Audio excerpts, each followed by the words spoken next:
So my presentation, what's the deal with Miss Leo?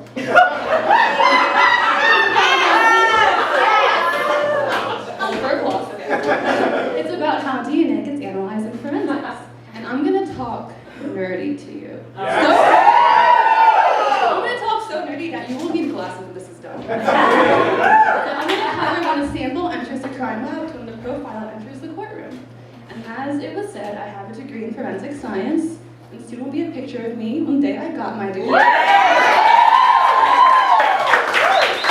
don't currently work in forensics, but I do wear a lab coat every day, and I got A's in molecular biology and forensic biology, so I kind of know my shit.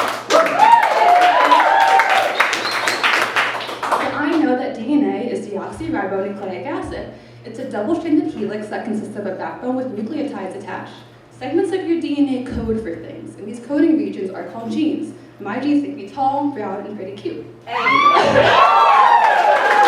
DNA gets wrapped around proteins and gets packed into chromosomes. You have one set from your mom and one set from your dad, and they get stored in your nucleus.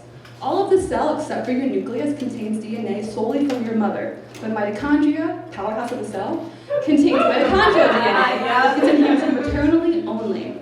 Because it comes from one single line of an inheritance, it's less useful for individualization. However, in one cell, there's 2 copies of nuclear DNA, your 2 chromosomes, but hundreds of copies of mitochondrial DNA. So when a human body becomes just teeth, bone, and hair, we're more likely to get a DNA profile using mitochondrial DNA than nuclear DNA. And we create these DNA profiles because we want to exonerate a suspect, ID a perpetrator, reconstruct events, check an alibi, identify missing remains or mass disaster identification, reconstruct events, further lead an investigation. A lot of uses for this. So, what's the next slide? Oh, so the first time that DNA profiling was used was in 1986 when Linda Mann and Dawn Ashworth were raped and murdered, and the public really pressured the police. They got a confession from one man, but his blood didn't match the semen at the crime scene. And without DNA profiling, that confession would have put that man away for good. So to understand how DNA profiling works, we have to understand short tandem repeats, STRs. These are sequences of nucleotides that repeat over and over again. And these sequences, these STRs are present between your genes. DNA profiles won't tell us your ethnicity, your race, or predict diseases. That's in your genes. What we do look at is in all of our DNA, in the same sections, we have the same STRs, but the amount of repeats vary. And these variations are called alleles. And these alleles are observed to create DNA profiles. Next slide. It's all tied in my head. So the FBI has located, it's now 20, not 13, core STR loci, aka locations on a chromosome, where we have noticed that there are STRs that are common in the US population but highly variable. So our DNA profiles look at these specific 20 locations, again not 13, but 20 locations on our chromosomes to create a DNA profile. So when we want to, when we get a sample in the lab, it has DNA and it's human, we have to extract it. So it'll be contaminated with environments and also proteins. So we cut those out. We don't use scissors though, we actually use enzymes.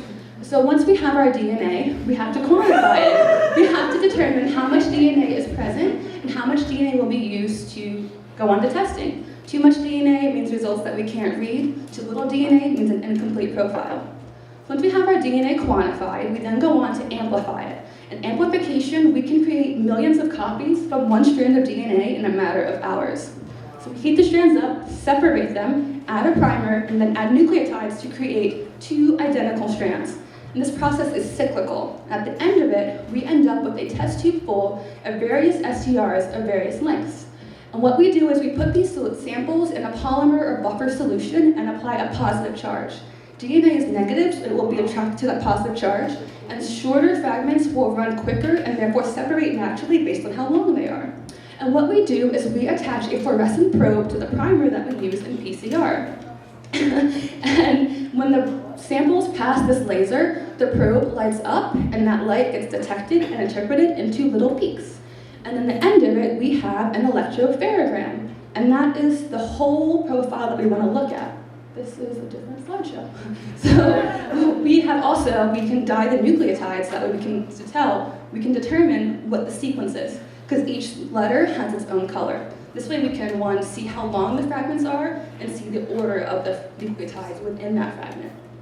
This is that DNA profile. So these sections are the various STRs that we look at, and these numbers represent the amount of repeats in that STR. 2 peaks mean that each chromosome from your parent has a different number of repeats.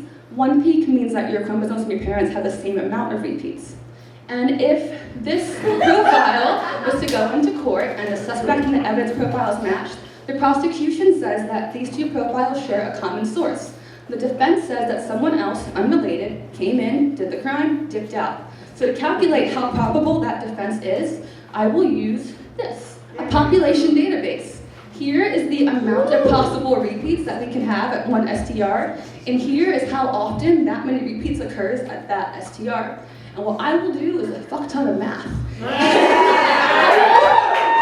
will then calculate the multiplied frequencies at each locus to calculate the frequency of that locus. And then I will multiply all these different frequencies to get the frequency of that profile. And then I invert that number to make it make sense. So the profile that we saw before occurs 1 in every 17.2 quadrillion profiles. And as a scientist, I give my profiles, my statistics to the court, and unless I'm testifying, my job here, thank you, is done.